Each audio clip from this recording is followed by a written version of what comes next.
നമസ്കാരം, മലയാളി വാർത്തയിലേക്ക് സ്വാഗതം. അതിക്രൂരമായി പല തവണകളിൽ ഭീഷണിപ്പെടുത്തി ബ്ലാക്ക്മെയിൽ ചെയ്ത് പീഡിപ്പിച്ചു.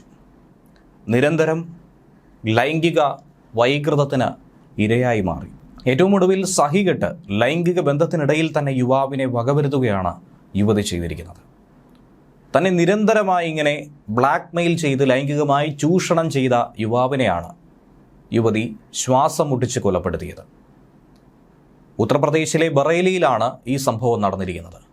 ഇക്ബാൽ എന്ന യുവാവാണ് നിരന്തരം തന്നെ ലൈംഗികമായി ചൂഷണം ചെയ്തു കൊണ്ടിരിക്കുകയായിരുന്നുവെന്നും തനിക്ക് മറ്റ് പോംവഴികളൊന്നും തന്നെ മുന്നിലില്ലാത്തതുകൊണ്ട് അവസാനം സഹികെട്ട് പ്ലാൻ ചെയ്ത് പദ്ധതിയിട്ട് ഇങ്ങനെ ഒരു കൃത്യം നടപ്പിലാക്കിയെന്നാണ് പോലീസിനോട് യുവതി മൊഴി നൽകിയിരിക്കുന്നത്. പോലീസ് ഇക്ബാലിൻ്റെ മൃതദേഹം വീടിന് സമീപത്താണ് കണ്ടെത്തിയത്.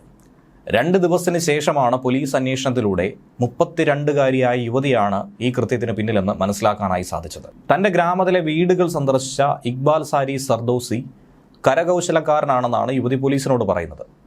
അങ്ങനെ പലതരത്തിലുള്ള വസ്തുക്കൾ വിൽക്കാനും വാങ്ങാനുമായി ഇരുവരും തമ്മിൽ പരിചയപ്പെട്ടു. നമ്പർ കൈമാറി. പല സമയങ്ങളിലും ഫോണുകളിലൂടെ ഫോൺ വിളിക്കുകയും ചാറ്റ് ചെയ്യുകയും ഒക്കെ തന്നെ ചെയ്യുമായിരുന്നു.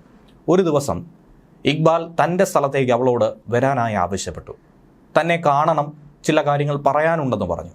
അതനുസരിച്ച് യുവതി അവിടെ എത്തുകയും ഒരു സൗഹൃദ സംഭാഷണത്തിൽ ഏർപ്പെടുകയും ചെയ്തു. പക്ഷെ പിന്നീട് ഇക്ബാൽ തന്നോട് വഴിവിട്ട രീതിയിൽ ബന്ധം പുലർത്താനായി ആഗ്രഹിച്ചു. അടുപ്പം നിലനിർത്തണമെന്ന് നിർബന്ധിച്ചു. എന്നാൽ ഇതിനെ എതിർത്ത യുവതി ഭർത്താവിനോട് പരാതിപ്പെടുമെന്നും ഒരു കാരണവശാലും ഇതിന് സമ്മതിക്കില്ല എന്ന് പറഞ്ഞപ്പോൾ ഇക്ബാൽ ഇതുവരെ സംസാരിച്ച കോൾ റെക്കോർഡിങ്ങുകളൊക്കെ തന്നെ ഉണ്ടെന്നും അതൊക്കെ കാട്ടി ഭീഷണിപ്പെടുത്തുമെന്നും തൻ്റെ കുടുംബം കുളം തോണ്ടുമെന്നും പറഞ്ഞ് ബ്ലാക്ക്മെയിൽ ചെയ്യുകയായിരുന്നു. ചെറിയ കുട്ടികൾ തന്നെ ഉള്ളതുകൊണ്ട് ഇത് പുറത്തറിഞ്ഞു കഴിഞ്ഞാൽ വലിയ നാണക്കേടാകുമെന്നും പിന്നാലെ തൻ്റെ ജീവിതം തന്നെ താറുമാറാകുമെന്നും മനസ്സിലായി പിന്നീട് അത് സഹിക്കുകയാണ് ചെയ്തത്. പല തവണയായി തൻ്റെ അനുവാദം പോലുമില്ലാതെ തന്നെ ഭീഷണിപ്പെടുത്തി ശാരീരിക ബന്ധത്തിലേർപ്പെട്ടു. ഏറ്റവും ഒടുവിൽ ഇതൊക്കെ തന്നെ സഹിക്കാൻ പറ്റാതെ വന്നതോടെയാണ് എങ്ങനെ കൊല്ലണമെന്നുള്ള പദ്ധതി ആസൂത്രണം ചെയ്തത്. അങ്ങനെ ബുധനാഴ്ച ദിവസം ഇക്ബാൽ ഭാര്യയെ മാതാപിതാക്കളുടെ വീട്ടിൽ കൊണ്ടുവിട്ട് തിരിച്ചു വരുമ്പോൾ കാണണമെന്ന് ആവശ്യപ്പെട്ടു.